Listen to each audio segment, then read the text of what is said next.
Qu'est-ce qui pourrait bien justifier cette position de Volodymyr Zelensky face à Donald Trump?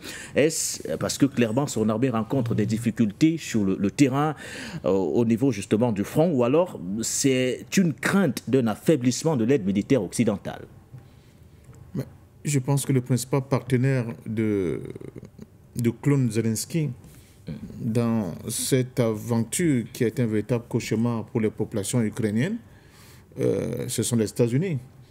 Or, les États-Unis, par la voix de son nouveau dirigeant Donald Trump, a été clair. Il n'est plus question de continuer cette guerre. Parce que cette guerre, pour lui, ne cadre plus avec la nouvelle orientation politique qu'il veut donner à son nouveau mandat. C'est un mandat qui doit avoir pour pilier central la refondation de l'économie américaine.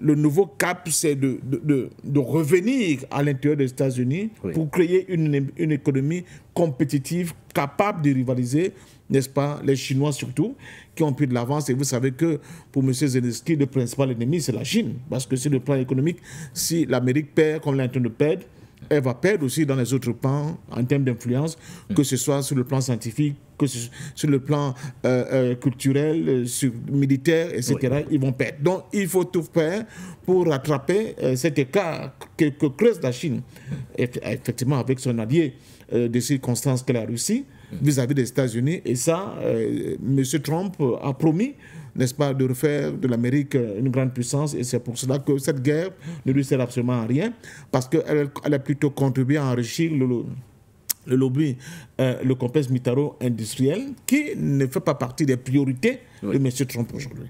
Alors, donc, Zelensky, il n'a pas d'avis. Il n'a pas d'avis à donner. On lui dit c'est ça qu'il faut faire et il est obligé de le faire. Trump l'a dit, c'est ce qui va se passer. Mais Zelensky est quand même un brave soldat de l'ordre wokiste international, dans lequel on avait les Biden, M. Macron, etc., etc. Parce que là, c'est une rencontre qui a été négociée par Emmanuel Macron. Oui, mais en plus dans une cathédrale catholique. Ça fait beaucoup de contradictions. De la réouverture de Notre-Dame. Ah oui, ça fait beaucoup de contradictions pour eux-mêmes, pour un sujet aussi délicat. Donc je crois que ce qui va se passer, c'est que Zelensky va donner l'impression qu'il tient encore quelque chose, qu'il peut encore émettre un avis, mais en réalité, d'ailleurs, il a repris le président Trump. Il dit non, on n'a pas perdu 400 000 soldats, c'est plutôt 43 000. C'est pour vous dire qu'il devait toujours donner l'impression qu'il y a la manœuvre. Mais la brillante analyse de Mme Larbahu est tout juste. Il est en train de préparer tout simplement son départ, mais en tentant de créer encore le maximum de dégâts. Donc, maintenant, quand il émet certaines conditions, il est prêt à perdre temporairement certains territoires. Mais en échange, il voudrait des garanties de sécurité de la part des pays membres de l'OTAN. Si, par exemple, prenons seulement le cas de une continuité dans la fourniture d'armes qu'il réclame, cela veut dire qu'il prépare la guerre. Seulement cet élément sonne dans les oreilles des Russes et de tous les observateurs comme quelqu'un qui, en réalité, veut tout simplement un petit tempo et il va reprendre la guerre. Le deuxième sujet sera assez évocateur là-dessus, avec ce mouvement qui avait fait semblant de replier, mais dont on était en train de bien nourrir, et avec l'aide des États-Unis et de la Turquie, curieusement de la CIA, de la Turquie et d'Israël qui a pu arriver à ses fins. Donc je pense que ce qui se passe là, M. Zelensky, son avis ne compte pas beaucoup. C'est M. Trump qui va être la manœuvre. Il ne vous a pas échappé que ce n'est pas Biden qui est là, alors qu'il est toujours président des États-Unis. Mais on prend l'homme avec qui on va traiter dorénavant. M. Macron non plus, il n'a fait qu'articuler des instructions qui lui ont été données par leur groupe, par le puissant lobby qui dit bon, faites-le venir, essaie de dire que c'est parce que lui-même politiquement il n'a plus de force, et Trump le sait.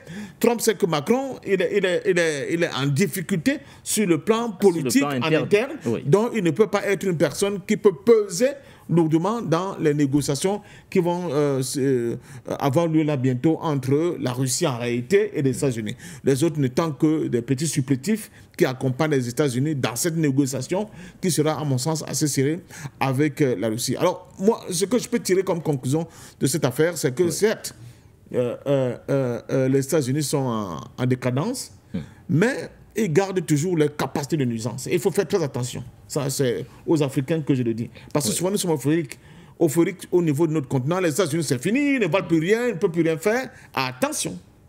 Attention, attention. Ça va prendre des décennies avant que cet empire-là s'écroule totalement. Mais dans ces décennies qui vont suivre, ils auront toujours la capacité de nuire et de créer vraiment de sérieux problèmes à tous ceux qui, sur leur passage, ne donnent l'impression de vouloir s'éloigner d'eux. Donc, à nous les Africains, de bien réfléchir et de constater que dans cette affaire, nous avons plutôt intérêt à muscler le jeu de notre côté.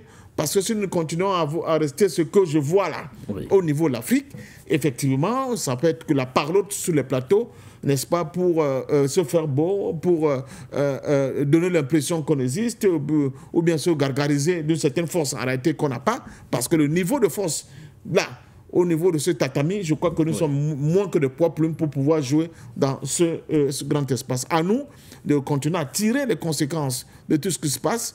Voilà, Zelensky va être lâché.